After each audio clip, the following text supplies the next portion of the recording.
এই বৃষ্টিতে ভিজা ফ্রি ফায়ার খেলতাছি। কেন আপামনি, আপনার কি বাড়িঘর নাই? বৃষ্টিতে ভিজা ফ্রি ফায়ার খেলতে আসেন? আমি কোনো ছেলেতে আসক্ত না, ফ্রি ফায়ারে আসক্ত আছি। কি বললেন? আপনি ছেলেতে আসক্ত না? তাহলে আপনার সাথে এটা হিজড়া নাকি? একটা জামাই দেখবা আমার জন্য। আমি বিশ্বাস করি না, আমি বিশ্বাস করি না। আপনি মানুষটাই বিষাক্ত, কারণ ছেলেতে আসক্ত হয়ে বলতেছেন ছেলেতে আসক্ত না। জান গো, কি গো? আমি কোনো ছেলেতে আসক্ত না। তোর কপালে জুতার বাড়ি হারামি। এক মুখে দুই কথা। তোর মুখে আমি মুইতা দিমু।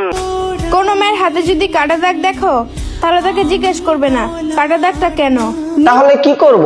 নিজ থেকে বুঝে নিবে কোন এক পুরুষ তাকে খুব বাজেভাবে ঠকিয়েছে। আর এই ধরনের মেয়েদেরকে আমাদের এলাকায় বলে মেয়ে দিদি হাতে তোমার নাম লেখছি, এবার বুঝো তোমার কত ভালোবাসি। বুঝছি, আপনি এক পুরুষে আসক্ত না, তার মানে আপনি 12 বাধারি। জান গো, কি গো? এই বেটা তুই কি আমার জান লাগোস? জান লাগে না তাহলে কি লাগে? বাপ লাগে? দোস্ত, ঈদের দিন তোকে সালাম করতে পারি নাই। এখন আবার দোস্ত বলতেছে, ভাগ্যিস বাপ বলে নাই। এইটাও সম্ভব? আমি বুঝলাম না, এরা পাবলিক মানসিক হসপিটাল থেকে কিভাবে পালিয়ে আসলো? আসলে দোষ তো এদের না, দোষ পাবনা মানসিক হসপিটাল দারোয়ানের। দারোয়ান থাকতে কিভাবে এরা পালিয়ে আসে? ঠিক বলেছো।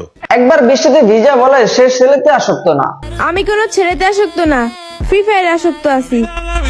আরেকবার বৃষ্টিতে ভিজা বলতেছে প্রিয় মানুষের সাথে বৃষ্টিতে ভিজার স্বপ্ন আজ পূরণ হলো। আমি বুঝলাম না, এরা কি গাঁজা খায় ক্যামেরার সামনে এসে কথা বলে নাকি? কত মানুষের সংসার চলতেছে আমার নামে সমালোচনা করে। ধন্যবাদ। আর যে বেটার সংসার নাই ওই বেটার সংসার কিভাবে চলে? আপনারা গালি দিয়ে?